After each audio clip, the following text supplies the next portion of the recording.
This is Carley Coma with Park Lane. The band's based out of California, but I'm from New York. So far, so good. It's working well. And previous bands you were in? I was in Candiria, toured with those guys for a while. Really, really cool guys. You know, experimented with a lot of different genres of music. You know, jazz, hip hop, metal, rock, and very innovative at the time. Now it's kind of like a norm, which is cool. I'm also in Hope Kill Spirits, another band that I'm working with, another rock band I'm working with. But right now, you know, I'm just focusing on Park Lane, on tour with Fuel.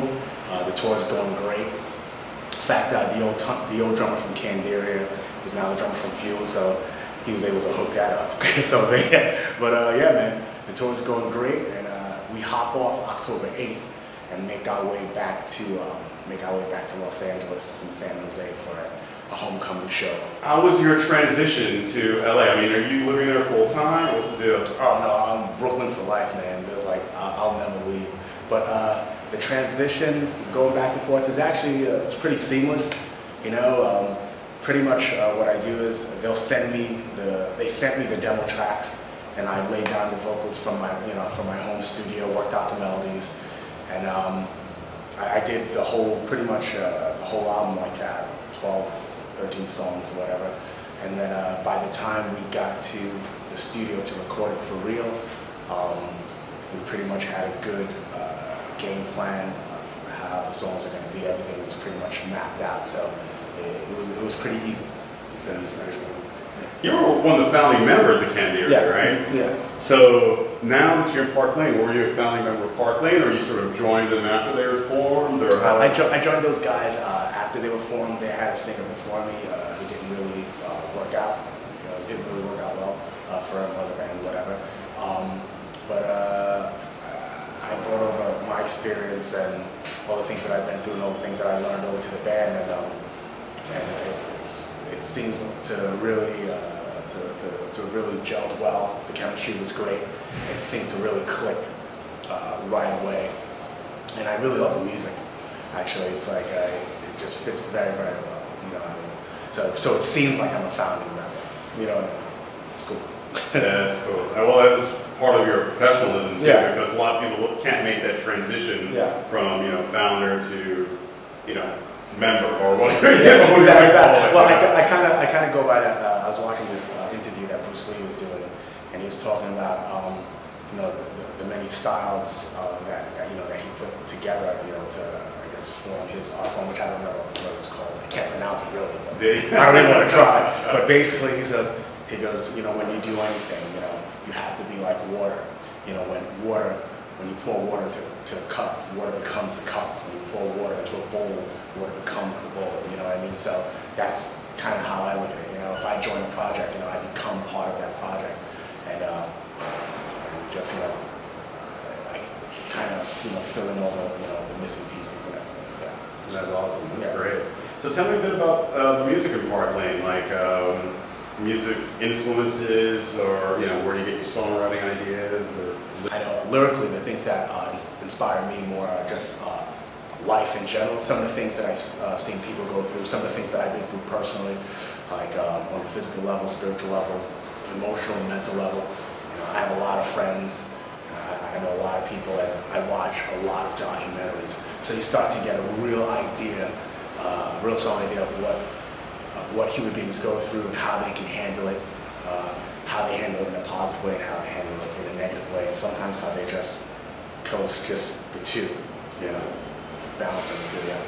It's so funny because a lot of musicians nowadays, it seems like maybe definitely 40 years ago, a lot of people did a lot of that. A lot of people saw like what the human struggle was and incorporated it in music. Now everyone's like, well, that's a hot lick. Let me put the whole thing to it and whatever, and sell it and package it. Yeah, that to me personally, like that's not cool. Like to me personally, it's like what makes a band is their fans. So you have to write something that they can identify with.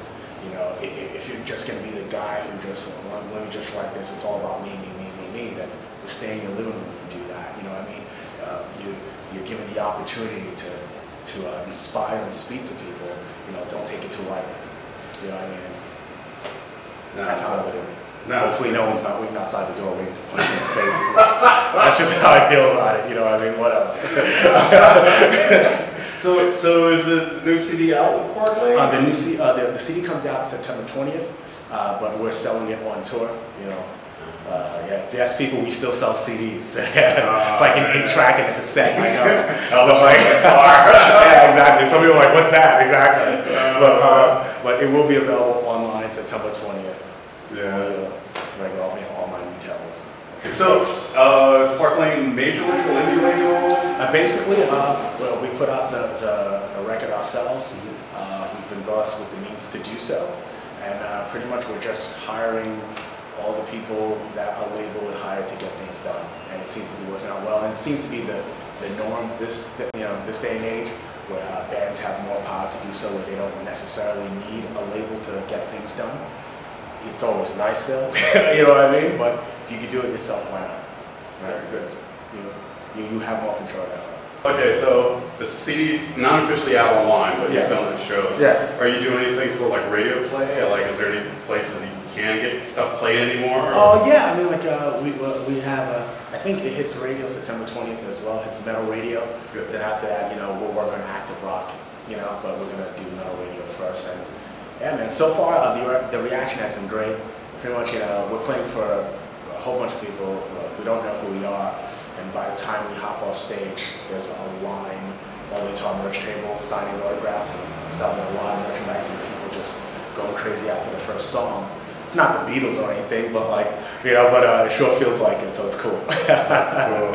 Yeah. Since you guys are self-producing everything, do you also have like day gigs too, or is the band is the whole? Pretty much, we're doing this as far as I know, or we're pretty much. I mean, this is what I do all the time. And some of the guys, one of the guys is still in college, and one of the guys, when he's not on tour, he works at Guitar Center. But pretty much everyone else is just 100% rock and roll. Guts no glory.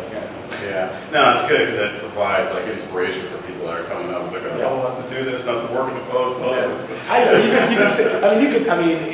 Because the way the music industry is right now, it's hard to to make some change or whatever. So people, if you really want it, you'll do whatever it takes to find the balance between working and doing what you love. Here's the album. Right, Park Lane, Letters from the Fire. I think there's 12 songs on here. If you buy this, you also get baby mics with it as well. So just keep that in mind. Because you never know, for all you tour musicians, we know how important that is, all right? So here's the album. Enjoy it. Baby wipes and duct tape, that's what you need on the road. Oh my God.